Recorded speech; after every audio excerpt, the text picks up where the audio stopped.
Merci beaucoup d'être ici. C'est pour nous un privilège. Vous l'avez compris, nos événements essayent de mettre un peu de complexité dans des sujets qui ne sont pas faciles à appréhender, surtout aujourd'hui dans notre société. On essaye de décloisonner, donc finalement, vous êtes un peu un guide pour nous, puisque vous êtes présenté souvent comme le penseur, l'inventeur de la pensée complexe. En tout cas, vous décortiquez cette pensée complexe. Il y a un concept que j'aime beaucoup aussi dans votre parcours, qui est la reliance, c'est bien ça, où essayer de connecter les savoirs, les disciplines, quelque chose finalement, on se dit que c'est... Et les gens, et surtout les gens. Et on se dit que finalement, aujourd'hui, heureusement que vous êtes là pour incarner ça, parce qu'on a l'impression de voir un peu tout le contraire. Quelle crise vivons-nous? Alors, beaucoup vont dire, oui, c'est la crise économique qui a commencé en 2008. Évidemment, nous vivons cette crise économique. Et ce qui est très intéressant, c'est que, les économistes professionnels, dans la grande majorité, ne l'ont absolument pas vu venir, puisque leur théorie était qu'ils avaient tous les moyens d'empêcher les crises. 2, qu'ils ont été incapables de prévoir ces déroulements un peu à la manière de la montagne russe, c'est-à-dire on s'en sort puis on s'en sort pas, etc.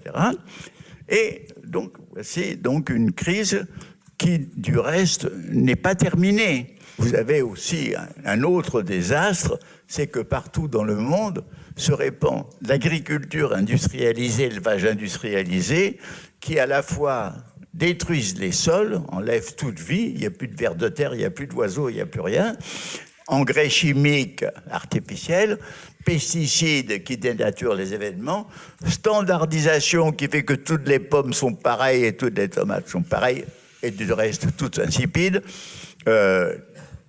Et en plus, l'élevage industriel des poulets, des cochons, etc., animaux piqués d'antibiotiques et de toutes sortes de produits. Bref, c'est pas seulement la terre, c'est nous qui sommes victimes de cette dégradation de la vie et de la terre. Alors, vous avez crise des civilisations traditionnelles, et vous avez crise de notre civilisation. Pourquoi? Parce que ces aspects positifs deviennent de moins en moins importants. La démocratie, elle se rétrécit un petit peu comme une peau de chagrin. Vous avez la pensée politique et sociale, elle est complètement dégradée, pour ne pas dire qu'elle est dans le vide total. Vous avez d'inégalités croissantes chez nous, comme partout ailleurs, parce que le pouvoir de l'argent est tout puissant. Vous avez le triomphe du calcul, c'est-à-dire statistiques, PIB, taux de croissance, sondage d'opinion, et on croit connaître la réalité. Tous ces technocrates et tous ces éconocrates croient connaître la réalité avec leurs chiffres, alors que les chiffres ne savent rien de nos réalités humaines. Les chiffres ne peuvent pas connaître la souffrance, l'amour, le bonheur, le malheur, la tristesse. Et alors on vit sous l'empire de cette pensée absolument mutilée qui nous guide et qui guide en fonction de l'impératif économique.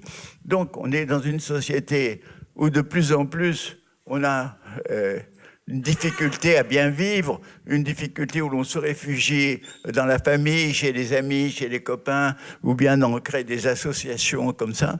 Mais on a un monde où de plus en plus le poids de l'hégémonie de l'argent, de l'anonymat, du calcul.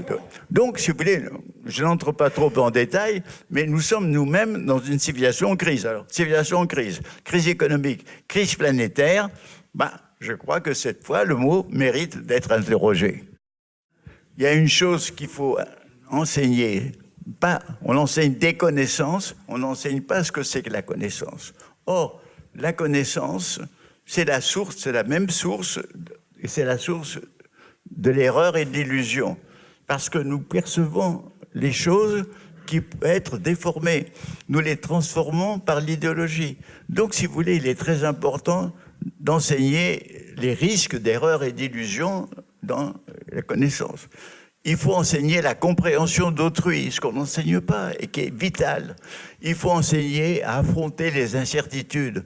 Or, même dans une époque qui n'est pas aussi incertaine que la nôtre, mais chaque personne en naissant ne sait pas ce qui va arriver de sa vie, s'il va être heureux en amour, s'il va être heureux au travail, etc.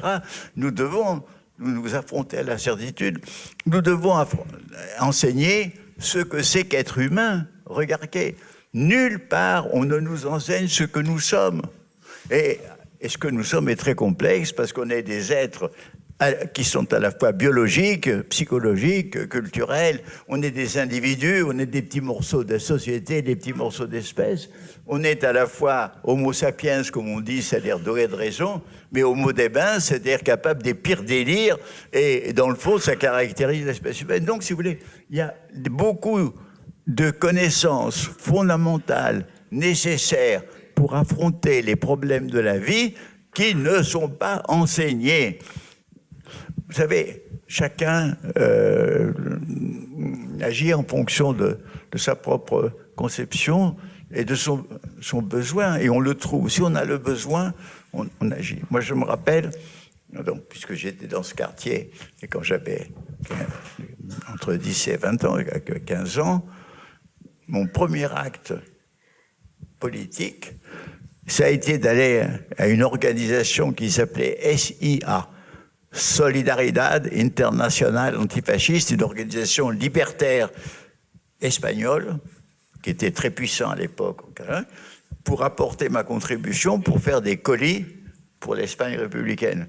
Ouais. Si on veut vraiment, si on a le sentiment, on trouve toujours le moyen d'agir dans le sens, mais toujours dans le sens de cette résistance aux deux barbaries et dans le sens de vouloir réaliser les grandes aspirations qui sont en chacun de nous à mieux vivre, à vivre autrement, parce que chacun, au fond de soi, c'est que, bien que la publicité, le consumérisme et tout ça veuillent nous cacher les choses importantes, c'est pas les objets des supermarchés, c'est l'amour et c'est l'amitié. Tout le monde le sait que vivre avec des amis, avec des gens qu'on aime, c'est ça qui est l'important.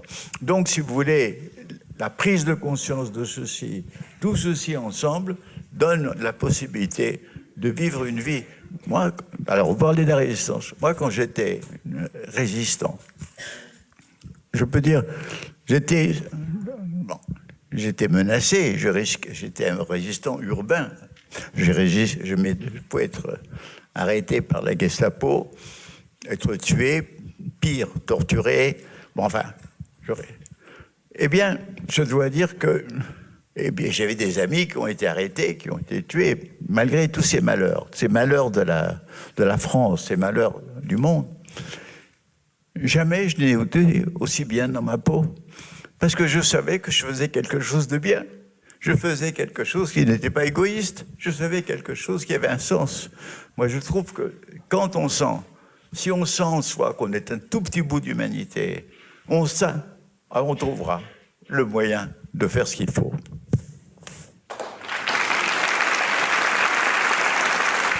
Il y a une phrase d'un vieux philosophe, Héraclite, qui a vécu 6 siècles avant l'ère chrétienne et qui a dit « Si tu ne cherches pas l'inespéré, tu ne le trouveras pas ».